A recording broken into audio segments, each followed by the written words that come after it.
تلاوت کی ہوئی آیت 15واں پارہ سورہ بنی اسرائیل آیت نمبر 16 ہے۔ اس سے پہلے تذکرہ تھا گزشتہ ہفتے میں ماں باپ کی عظمت اور نبی صلی اللہ علیہ وسلم کی جناب میں ایک آیا ہوا مقدمہ جو بیٹے نے پیش کیا تھا باپ کے خلاف، لیکن حقیقت حال جب معلوم ہوئی تو حضور نے کہا کر واپس کر دیا کہ تم اور تمہارا مال دونوں تمہارے باپ کی ملکیت ہے، انت و مالک لابیک۔ یہ گفتگو ہماری آیت نمبر 25 پر چل رہی تھی۔ اللہ تعالیٰ نے ماں باپ کے ساتھ سلوک کرنے کے لیے خصوصی حکم نازل فرمایا، کیونکہ بظاہر اس دنیا میں اس کے وجود کا وہ سبب بنتا ہے۔ ان کے لیے شفقت کے بازو جھکانے کا حکم دیا ہے، اور یہ شفقت کے بازو جھکانا یہ کافی نہیں ہے، اس لیے آگے مزید دعاؤں کے لیے اللہ نے حکم دیا ہے کہ تم اللہ سے یوں کہا کرو رب ارحمہما کما ربیانی صغیرا، اے میرے رب ان دونوں پر رحم فرما جیسا کہ ان دونوں نے میری صغر سنی میں تربیت فرمائی اور مجھے بچپن میں پالا پوسا پرورش کیا۔ بچپن میں بندہ کتنا محتاج ہوتا ہے کہ وہ از خود کچھ نہیں کر سکتا، سب کچھ اس کے ماں باپ نے کیا۔ اب بڑھاپے میں بھی وہ بیٹا کچھ بھی کرنے کے باوجود اللہ سے اس رحم کی درخواست کرنے کا خود اللہ نے یہ حکم دیا ہے۔ یہاں تک ہماری بات پہنچ چکی تھی۔ آگے ایک تفصیل سے واقعہ بیان کیا گیا تھا، اس واقعے میں کچھ اشعار سنائے گئے تھے۔ جبریل نے آ کر اطلاع دیا تھا کہ اے اللہ کے نبی صلی اللہ علیہ وسلم، جب اس بچے کا باپ آپ کے پاس آئے تو اس سے کہو کہ وہ اشعار سنا دو جو خود تمہارے کان نے اب تک نہیں سنے، تمہارے دل میں آ گئے۔ اس کے والد جیسے آئے، نبی صلی اللہ علیہ وسلم کا یہ حکم سنا تو فرمایا کہ میرا نام، پہلے ہی سے میرے دل میں آپ کی ذات پر ایمان تھا، اب یہ واقعہ سن کر ایمان میں مزید پختگی ہو رہی ہے کہ یہ وہ اشعار ہیں جو میں نے دل ہی دل میں کہے تھے اور میرے زبان پر بھی نہیں آئے، میرے کان نے بھی نہیں سنے تھے۔ یا آپ کو معلوم ہونے کا مطلب یہ ہے کہ اللہ نے آپ کو اطلاع کر دیا۔ اس اشعار کا میں ترجمہ کر رہا تھا گزشتہ۔ اس اشعار کا مفہوم یہی تھا،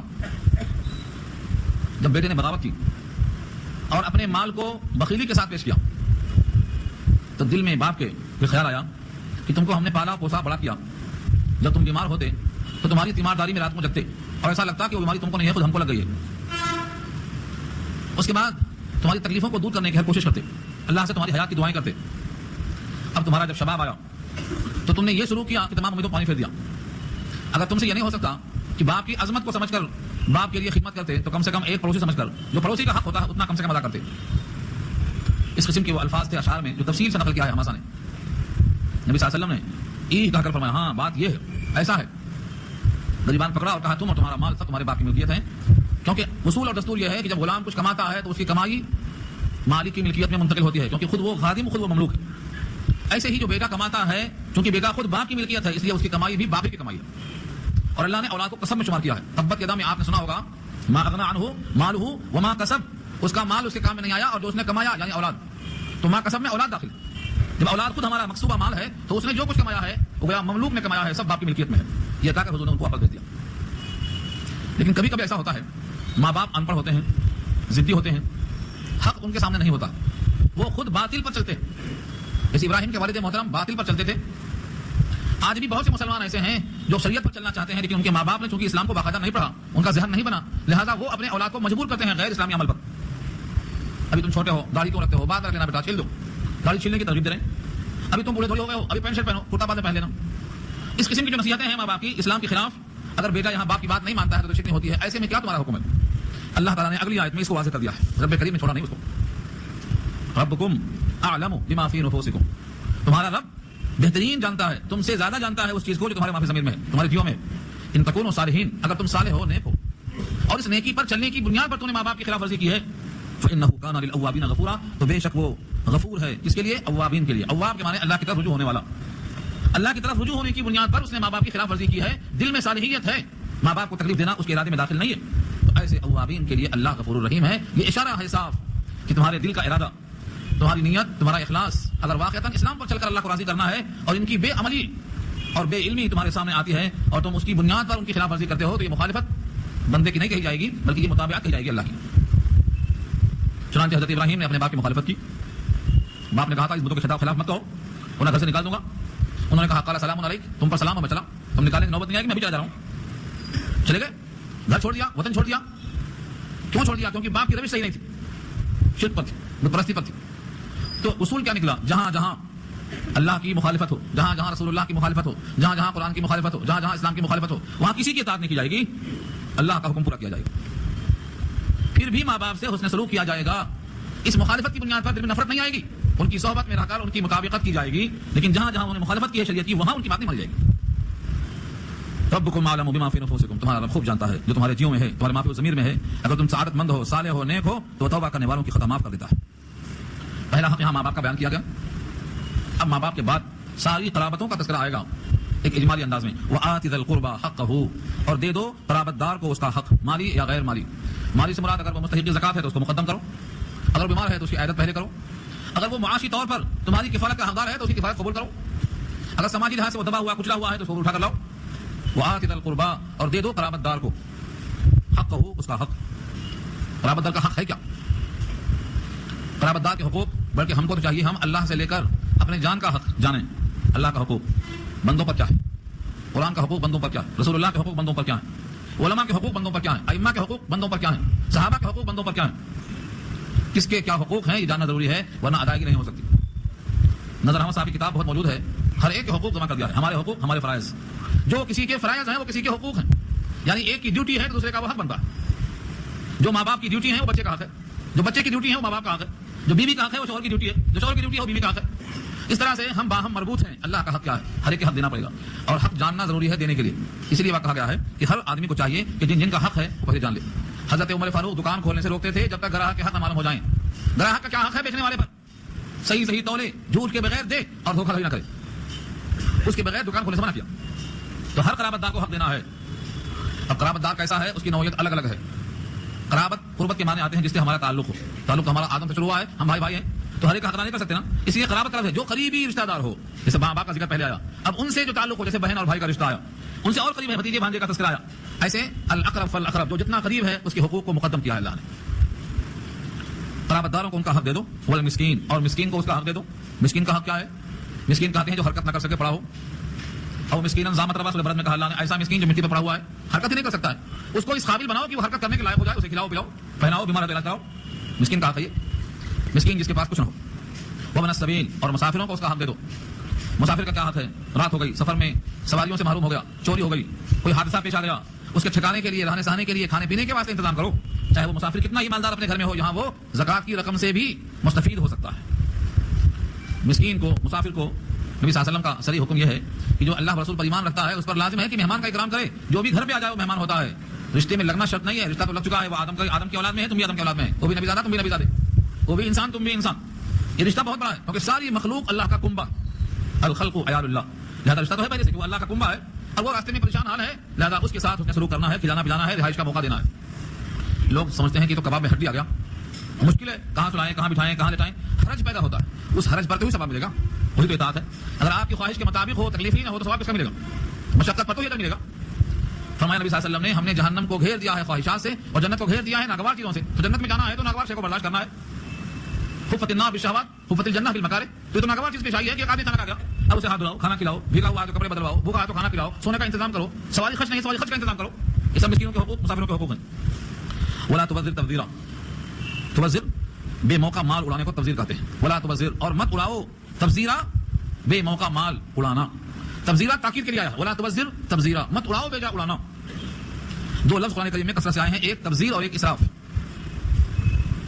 اسراف کے معنی آتے ہیں ضرورت سے زیادہ خرچ کرنا، جس چیز سے آپ کا کام چل سکتا ہے اس میں کام نہ چلا کر، جائز کام ہے، مثلا آپ کو کپڑا 500 میں بنتا ہے مگر آپ بناتے ہیں 5000 کا، اسراف۔ آپ کے ہاتھ میں گھڑی 500 کی کام دے سکتی ہے مگر آپ شو کے لیے اس کو 5 لاکھ کی خرید رہے ہیں، اسراف ہے۔ مسجد میں نکاح ہو سکتا ہے لیکن شادی خانہ 1 لاکھ کا بک کرتے ہیں، اسراف ہے۔ اسراف کہتے ہیں جائز کام میں زیادہ خرچ کرنا، جائز کام میں زیادہ خرچ کرنے کو اسراف۔ اور تبذیر کہتے ہیں ناجائز کام میں مال کو لگانا، تبذیر پر شدت زیادہ ہے اللہ کی۔ فرمایا ان المبذرین کانوا اخوان الشیاطین وکان الشیطان لربہ کفورا، تبذیر کرنے والے شیطان کے بھائی ہیں اور شیطان اپنے رب کا ناشکرا ہے، یعنی یہ بھی رب کا ناشکرا ہوا۔ بھائی سگا بھائی تھوڑی ہے نسب نامے میں کہ ایک باپ کے 2 بیٹے ہیں، نہیں، بھائی جو کہا اللہ نے تو اسی صفت ہے فضول خرچی میں۔ تبذیر، تبذیر کے معنی بھیجا اڑانا، ولا تبذر تبذیرا، اور بھیجا مت اڑاؤ یعنی ناجائز کام میں مت خرچہ کرو۔ ولیمے کی دعوت ہے، کھانا کھلانا سنت ہے اپنی حیثیت کے مطابق، اب اس میں آپے سے باہر ہو کے پڑاخے پھوڑنا، برف کے اسٹیج بنا کر کے پگھلنے کو تماشا لگانا، اور اس میں بہترین گانے والی لڑکیوں کا انتظام کرنا، یہ سب تبذیر میں آتا ہے، تبذیر، اسراف میں نہیں آتا، تبذیر میں آتا، کیونکہ یہ سب حرام کام میں جا رہا پیسہ۔ جس طرح مال کو حلال طریقے سے کمانے کا حکم ہے، حلال کام میں خرچے کا بھی حکم ہے۔ قیامت میں جن 5 سوالوں کا ذکر کیا گیا ہے، کہاں سے کمایا ایک سوال ہے، اور کہاں خرچ کیا دوسرا سوال ہے۔ حلال کمایا حرام میں خرچ کیا تو بھی پھنس جاتا، اور حرام کما کر حلال میں لگایا تو بھی پھنس جاتا۔ حلال کمائی سے ناچنے والے کو بلا کر 50,000 دے دیا، حرام کام میں گیا، اور ایک صاحب نے کسی کی زمین دبا لیا، اسے حج کرنے گیا، دونوں میں کوئی فرق نہیں ہے۔ حلال کمائی، جس طرح حلال کمانا فرض ہے، حلال موقع پر خرچ کرنا بھی فرض ہے۔ چیل کبوتر کی زکات اللہ قبول نہیں کرتے کیونکہ وہ تو حرام ہے۔ نجس چیز سے نجس چیز کو دھونا ممکن نہیں ہے۔ پیشاب لگ گیا، اب اس کو پھر پیشاب دھو رہے ہیں، نہیں دھلتا، گندا ہوتا۔ حج اور عمرے میں جو انسان کے جسم کی صفائی ہوتی ہے، گناہ دھلے جاتے ہیں، حرام مال سے جائیں گے حج عمرہ کرنے تو اس حرام مال کی نحوست سے گندگی میں گندگی بڑھ گئی، کوئی فائدہ نہیں ہے۔ تو حرام مال کو خرچ کرنا بھی اتنا گناہ ہے جتنا حرام ذرائع سے کمانا گناہ ہے۔ قیامت میں جو 5 سوال ہوں گے اس میں یہ ہے، شباب کہاں لگایا، زندگی اپنی پوری کس کام میں خرچ کر دیا، مال کہاں سے کمایا اور کہاں خرچ کیا، اور جتنا علم تھا اس پر کتنا عمل کیا، یہ 5 سوالات ہوں گے۔ تو تبذیر کے معنی آتے ہیں بے موقع خرچ کرنا، اور اسراف کے معنی آتے ہیں موقع پر خرچ کرنا لیکن ضرورت سے زیادہ خرچہ کرنا۔ اس کی 2 تشریح ہے۔ ضرورت سے زیادہ خرچ کرنے کا مطلب یہ ہے، آپ کی حیثیت 5 روپے کی ہے، 50 خرچ کر دیا تو کتنا قرضہ ہوا، 45 قرضہ ہو گیا، یہ اسراف ہے۔ آپ کی حیثیت جب 5 روپے کی ہے تو بقدر 5 روپے کی ہی خرچہ کرنا۔ اگر آپ کی حیثیت سے زیادہ خرچہ کیا تو یہ اسراف ہے۔ ایک مفہوم تو یہ ہے اسراف کا، اور ایک مفہوم یہ ہے کہ جس چیز سے کام چل سکتا ہو اس سے زیادہ خرچ کر دینا، یہ اسراف ہے۔ ولیمہ کرنے کے لیے 3 آئٹم کافی تھے، روٹی اور گوشت اور ایک میٹھا، 3 آئٹم کافی تھے، لیکن شہرت کے لیے، ناموری کے لیے 11 آئٹم رکھا، اسراف ہے۔ نبی صلی اللہ علیہ وسلم کا حکم نہیں ہے، نبی صلی اللہ علیہ وسلم نے روٹی اور گوشت کو سب سے بہترین کھانا قرار دیا۔ اور حضرت زینب کا جب حضور سے نکاح ہوا تو حضور نے روٹی گوشت کا انتظام کیا۔ انس فرماتے ہیں ہم نے سیر ہو کر پہلی بار کھایا، ایسا لگتا تھا کہ دنیا کی نعمتیں سمیٹ لیا ہم نے۔ وہ اتنے 2 چیزوں پر اللہ کے شاکر بندے بنے، اور ہم بغیر گری ہوئی نعمتیں کھا رہے ہیں، گن نہیں سکتے۔ اس کے باوجود ہم ناشکری کرتے ہیں کہ ہم معاشی تنگی میں ہیں، ہم پریشان حال ہیں، ہمارے پاس معاشی غربت ہے، پستی میں ہے، یہ احساس کمتری کا شکار دلایا جاتا۔ غزوہ تبوک میں لڑنے والے صحابہ ایک کھجور کو چوستے تھے، بس بعض روایتوں میں ہے ایک کھجور میں 2 چوستے تھے۔ حضرت جابر روایت کرتے ہیں جب ان سے پوچھا ان کے شاگرد مسروق نے کہ یہ ایک کھجور میں ہوتا کیا تھا، فرمانے لگے جب وہ بھی نہیں ملنا شروع ہوا، ختم ہو گئی وہ بھی، تب معلوم ہوا کہ اسے کیا ہوتا تھا۔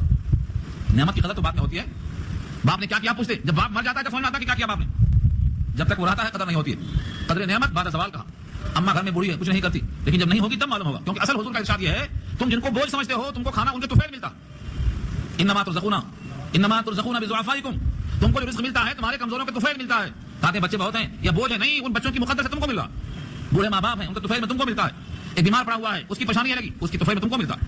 یہ سارا کا سارا تمہارے مقدس میں آیا تھا، اللہ نے تمہارے ہاتھ میں ان کے مقدر کا بھی دے دیا ہے کہ تم کھاؤ کھلاؤ۔ اصل اللہ کی تقسیم ہے۔ اللہ نے خود واضح کیا پیغام دیکھیے کہ بیجا مت اڑاؤ، بیجا اڑانے والے شیطان کے بھائی ہیں۔ ان المبذرین کانوا اخوان الشیاطین وکان الشیطان لربہ کفورا، بے شک فضول خرچی کرنے والے، بے موقع اڑانے والے ہیں شیطان کے بھائی، یعنی ان کے مشابہ ہیں۔ کبھی غور کیا آپ نے کہ شیطان کے مشابہ کس چیز میں ہے؟ شیطان کو جسم نہیں، ان کو جسم ہے، شیطان دکھتا نہیں، نظر آتے ہیں۔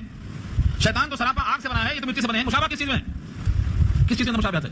مشابہت ہر چیز میں نہیں ہوتی۔ میرا بیٹا شیر کی طرح ہے تو کیا مطلب کھال ہے اس کو اسی ناخن ہے؟ نہیں، بہادری ایک وصف ہے، بہادری میں میرا بیٹا شیر کی طرح ہے۔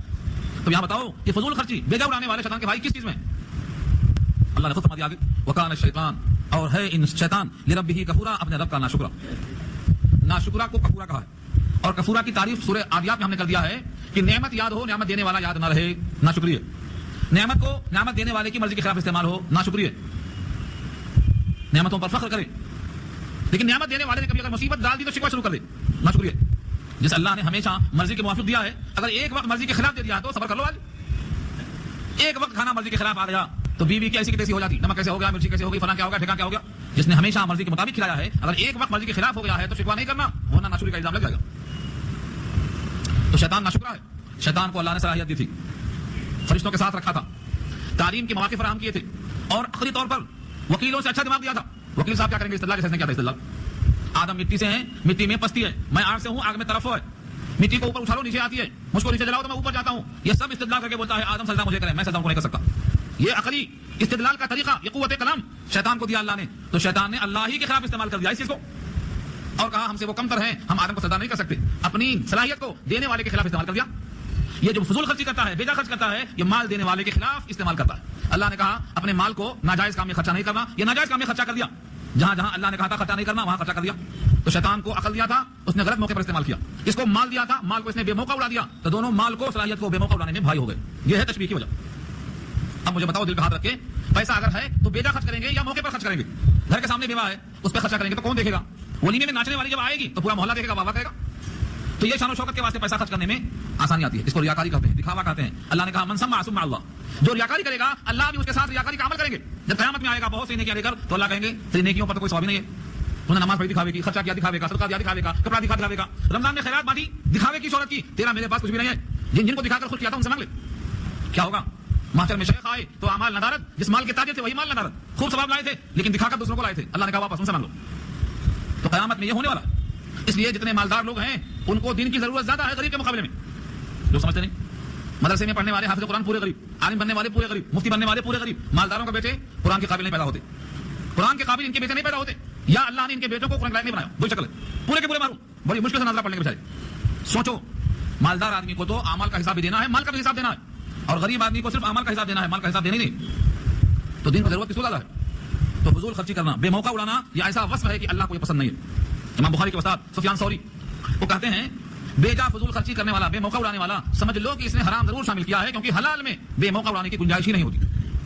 ان کے الفاظ نقل کرتا ہوں, بخاری میں ڈھونڈ لینا. الحلال لا يحتمل الصرف, حلال میں بیجا خرچ کرنے کی گنجائش ہی نہیں ہوتی.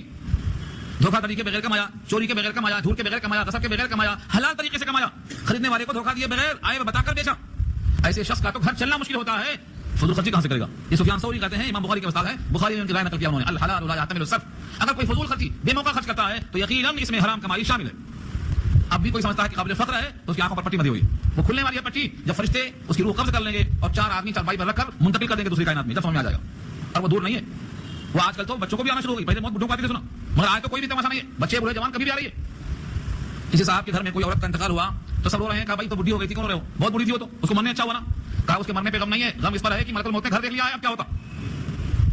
تو سوچا کرو کبھی, کوئی دن باقی نہیں ہے کہ ملک الموت ہر گھر میں نہ آتی ہو, ہر گھر میں, کہ کس کا وقت ہوا. اس کے باوجود ہماری غفلت کا یہ عالم ہے کہ کسی کو کھانے کو کھانا نہیں ہے, پہننے کو کپڑا نہیں ہے, بیمار کو دوائیں نہیں ہے, رہنے کو جھوپڑی نہیں ہے, اور ہم ہیں کہ اپنے ولیمے میں ڈانس کراتے ہیں, اور پھر دعویٰ یہ ہے کہ ہم عاشق رسول ہیں. یہ کون سا عشق ہے جو بغاوت کر رہا ہے آپ سے؟ عاشق رسول کا مطلب ہے رسول کی اتباع کرنا.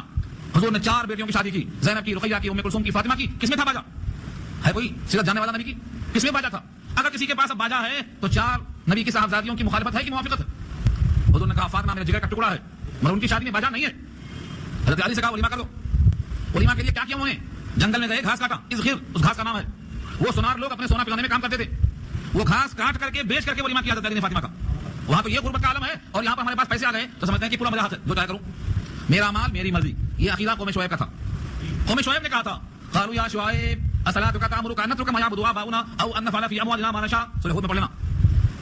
اے شعیب, کیا تمہاری نماز ہم کو حکم دیتی ہے کہ ہمارے ماں باپ آبا و اجداد جن کی بندگی کرتے تھے ہم نہ کریں, اور تمہارے معبود ہم کو حکم دیتے ہیں کہ ہمارے مال میں ہماری مرضی نہ چلے, ہمارے مال میں ہماری مرضی نہ چلے, یعنی ہمارا مال ہماری مرضی چلے گی. یہ عقیدہ قوم شعیب کا تھا. اللہ نے پوری قوم کو بھول کر دیا. اگر یہ عقیدہ آج ہمارا ہے تو ہم پر یہ عذاب آئے گا جو آ رہا ہے. ہم کو چاہیے کہ ہم اللہ کی ملکیت سمجھیں, ہمارا مال بھی اللہ کی ملکیت ہے, اور یہ کتاب بھیجا ہے اللہ نے, اس کتاب کے مطابق ہمیں چلنا ہے, اس کتاب کے مطابق ہمیں چلنا ہے. تو اللہ نے بیجا خرچ کرنے والے کو شیطان کا بھائی کہا ہے, اور شیطان کا انجام جہنم ہے, لہذا اس کا بھی انجام جہنم ہوگا. یہ سارا ہے. وَإِمَّا تُعْرِضَنَّ عَنْهُمْ ابْتِغَاءَ رَحْمَةٍ مِّن رَّبِّكَ تَرْجُوهَا فَقُل لَّهُمْ قَوْلًا مَّيْسُورًا. یہاں پر ایک معاشرت کے رہن سہن کے مسائل میں سے بڑے بہترین آداب بتائے ہیں رب کریم. وَإِمَّا, اور اگر تُعْرِضَنَّ, تجھ کو پہلوتی ہی کرنا پڑے, تُعْرِضَنَّ اعراض کرنا پڑے, مطلب کوئی آ گیا مانگنے والا اور تم کو دینے کے واسطے دینے کا موقف نہیں ہے. وَإِمَّا, اور اگر تُعْرِضَنَّ, تمہارے سامنے آ گیا, کوئی سامنے آ گیا کہ تمہیں خرچ کرنا ہے اور تم اسے اعراض کرنے پہ مجبور ہو کیونکہ دینے کا موقف نہیں ہے. ابتغاء رحمت من ربک, اس مال کی امید میں, اس رزق کی امید میں جو تجھے رب کی طرف سے تجھے آنے کی امید ہے, اس کے انتظار میں تجھے پہلو بدلنا پڑا. فقل لهم قولا میسورا, تو تم ایسے موقع پر ان سے کہہ دو کوئی نرم بات, دل جوئی کی بات, دل شکنی کی بات مت کرو. دینے کا موقف نہیں ہے, اعراض کرنا ہے, طلا دینا ہے تو بھی نرمی سے طلاؤ, دل خراش جملے مت بولو. ایسی بات مت کہہ دو کہ وہ اللہ سے رجوع ہو جائے, اس کی آہ نکل جائے, وہاں پہنچ جائے. کیونکہ جب مظلوم کی آہ نکلتی ہے تو وہ اللہ کی طرف جاتی نہیں ہے بلکہ اللہ کی طرف سے قبولیت استقبال میں اتر آتی ہے. حدیث کے الفاظ آتے ہیں دعوت المظلوم مستجابہ وان کان فاجرا, مظلوم کی دعا مستجاب ہے اگرچہ وہ کافر ہو, اگرچہ وہ فاسق ہو. بطر سزا ہے مظلومہ کے ہنگامے دعا کردن, اجابت ازدر بہر استقبال میں آیت. مظلوم کی آہ سے بچو, جب اس کی آہ نکلتی ہے تو قبولیت آسمان سے اتر جاتی ہے, استقبال کرتی ہے. اس لیے دل خراش جملے بولنے کے بجائے قولوا لهم قولا میسورا, ان سے نرمی کی بات کہہ دے کے ٹال دو کہ اللہ تعالیٰ سے امید رکھو, جب موقع ملے گا ضرور دیا جائے گا. ولا تجعل يدك مغلولة إلى عنقك ولا تبسطها كل البسط فتقعد ملوما محسورا. اور مت باندھ لو اپنے ہاتھ کو. ولا تجعل يدك مغلولة، مغلول کے معنی بدھے ہوئے، يدك تمہارے ہاتھ، عنق مت معنی گردن، اور اپنے ہاتھ کو اپنے گردن کی طرف بندھا ہوا مت کر لو. یعنی ہاتھ گویا ایسا بندھا ہوا ہے کہ جیب میں جاتا ہی نہیں. کوئی بھی موقع ہو، کوئی بھی حاجت ہو، جیسے کسی کا ہاتھ اس کی گردن میں باندھ دیا جائے اور اس کا ہاتھ کھلا ہوا نہ ہو، کوئی حرکت ہی نہ کر سکتا ہو، ایسا مت ہو جاؤ کہ چاہے کچھ بھی تقاضا آ جائے مگر ہم ٹس سے مس نہیں ہوتے. ہماری اصطلاح میں اس کو چکنا گھڑا بولتے ہیں. کچھ بھی ہو جاؤ سب پھسل جاتا، کیسے بھی حالات آ جائیں ٹس سے مس نہیں. اور دوسرا ٹکڑا ہے ولا تبسطها كل البسط، اور پورا ہاتھ مت کھول دو. دو تھا سب اڑا دیا. صدیق اکبر کا وہ مقام تھا کہ سب اٹھا کر دے دیا، جسم کے کپڑے بھی نکال کر دے دیا اور کمبل لپیٹ کر کھانے لگا لیا. ان کا ایمان اتنا مضبوط تھا کہ سب دینے کے بعد بھی شکوہ نہیں کیا. اور ہاں کسی کا جذبہ ایسا ہے کہ سب کچھ اللہ کا تھا، سب کچھ اللہ نے لے لیا، اس پر وہ قانع ہے اور ثابت ہے اور شکوہ نہیں کرتا ہے، تو صدیق اکبر کا طریقہ اس کے واسطے مستحسن ہے، لیکن عام طور سے ہوتا نہیں ہے. لوگ ایسے ایسے لوگوں سے بیان کرتے ہیں صاحب ایک زمانہ تھا میں ایسا تھا، ایک زمانہ تھا ہماری حویلی تھی، ایک زمانہ تھا ہمارا یہ تھا. ارے بھائی اس بندے کو سنا کر کیا بولنا چاہ رہے ہو تم؟ کہ یہ بندہ واپس کر دے گا؟ اس بندے کے سامنے ایسا شکوہ کرنے سے رب کریم فرماتے ہیں کہ تم اس بندے سے میری شکایت کر رہے ہو. کیا کرتا ہے یہ بندہ؟ تم کو بولنا یہ ہے تو ہم سے کہو. داؤد نے ہم سے کہا تھا، ہم نے واپس کر دیا ان کی بات کو. ایوب نے ہم سے کہا تھا، ہم نے واپس کر دیا ان کی اولاد کو. ہم سے کہا تھا، جتنے بھی لوگوں نے کہا تھا سب کو واپس مل گیا.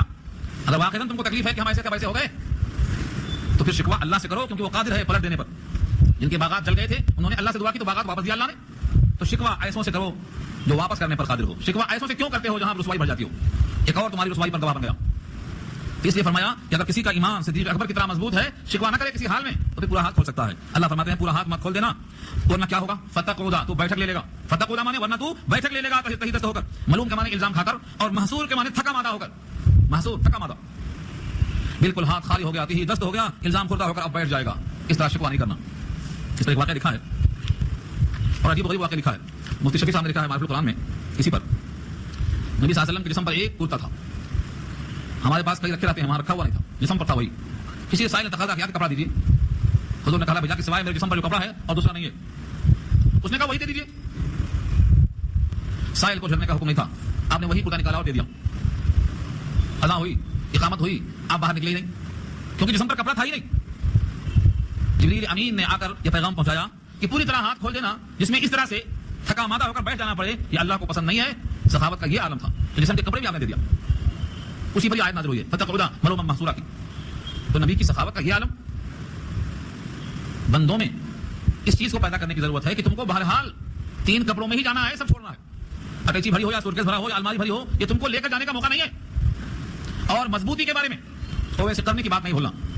جب ان کو عمر فاروق نے تحفہ بھیجا تو ویسے کرنے نے کہا کہ تمہارا نیا کپڑا کسی اور کو دے دو، اس کے جسم پر جو کپڑا ہے اس کی گارنٹی تو ہے کہ کپڑا گھنٹہ 2 گھنٹہ رہے گا، لیکن جس کپڑے میں جسم ہے اس جسم کو گارنٹی نہیں ہے 2 گھنٹہ 3 گھنٹے کی، کبھی بھی جا سکتا ہے. تو مجھے ایسے نئے کپڑوں کی حاجت نہیں ہے. اور ویسے کرنے نے اس کرتے کو واپس کر دیا ہے. ہمارے تمام کے تمام اکابر جو نبی کے زمانے سے ہم تک آئے ہیں، سب کا یہی حال تھا کہ ان کی نگاہ آخرت پر ہوتی تھی. آج ہمارا یہ حال ہے، ہماری نگاہ صرف دنیا پر ہے. رب کریم رمضان بھیج کر، روزے کا موقع دے کر دل میں تقویٰ پیدا کرنے کا ایک خاص روزے کی شکل میں نمونہ پیمانہ پیش کر دیا ہے. اگر اس سے بھی تقویٰ نہیں آیا تو تقویٰ کیسے آئے گا؟ حلال شے موجود ہے، ہاتھ نہیں لگاتے. اسی ٹریننگ کو روزہ کہا جاتا ہے. حلال چیز کو جب تک خدا کا حکم نہ آئے ہاتھ نہیں لگاتے تو پھر وہ بندہ حرام کو ہاتھ کیسے لگائے گا؟ آنکھیں حرام کو کیسے دیکھیں گی اور کان حرام کو کیسے سنے گا اور دوسروں کا مال ناجائز کیسے کھائے گا جس نے حلال مال نہیں کھایا ہے جب تک خدا کا حکم نہیں ہو گیا؟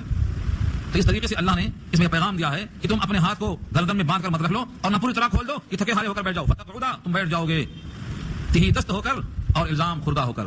شکوہ کرو گے بعد میں. تو یہ بس بتایا گیا. ایسے نبی صلی اللہ علیہ وسلم زندگی میں کئی واقعات سے تو نبی کو آپ نے پڑھا نہیں پورا. ایک بار ایک صحابی عبد الرحمن ابن عوف بیٹھے ہوئے تھے. یہ خاتون نے اپنے ہاتھوں سے کپڑا بنا، نقش و نگار، ڈیزائننگ کیا ہوا، وہ لا کر نبی کو پیش کیا. آپ نے شوق سے جا کر کے جسم کی تہبند نکال کر اس کو پہن لیا. پہن کر آ کر بیٹھ گئے محفل میں. جو خاتون لائی تھی اس کپڑے کو دیکھا کہ نبی نے پہنا تو بہت خوش ہو گئی. عبد الرحمن ابن عوف نے کہا واہ ماشاء اللہ کیا عمدہ نظر آتا ہے. یہ حسن طلب تھی. اس زمانے میں لوگ ایسے ہی مانگتے تھے، واہ کیا عمدہ لگ رہا ہے. اس کا مطلب کیا ہے؟ ہم کو دے دو. یہ طلب ہوتی تھی. ایک شاعر کہتا ہے بے تعلق تیرے آگے سے گزر جاتا ہوں. یہ بھی ایک حسن طلب ہے تیرے دیوانے کا. بے تعلق گزر جانا بھی طلب ہے. نبی صلی اللہ علیہ وسلم فوراً سمجھ گئے ان کی تعریف کو اور اندر گئے، وہی کپڑا پرانا پھر پہن لیا اور نئے کو تاہ کر کے لا کر دے دیا، کہا رکھ لیجیے. عبد الرحمن ابن عوف غریب نہیں تھے، بہت مالدار تھے. ان کا ایک پلان تھا، ان کے دل کی محبت کی وہ دلیل ہے. جن کا کپڑا بنا ہوا آیا تھا انہوں نے کہا آپ نے اچھا نہیں کیا، میں نے تو حضور کو دیا تھا، حضور کو اس کی حاجت تھی، تم نے لے کر کے اچھا نہیں کیا. کہا بخدا میں نے اس کو اس لیے لیا ہے کہ نبی کے جسم کو لگ چکا ہے، میرے کفن میں کام آئے گا. عبد الرحمن ابن عوف غریب نہیں تھے. ایک ایک جنگوں میں انہوں نے 5,000 اونٹ دیا تحفے میں. غریب نہیں تھے.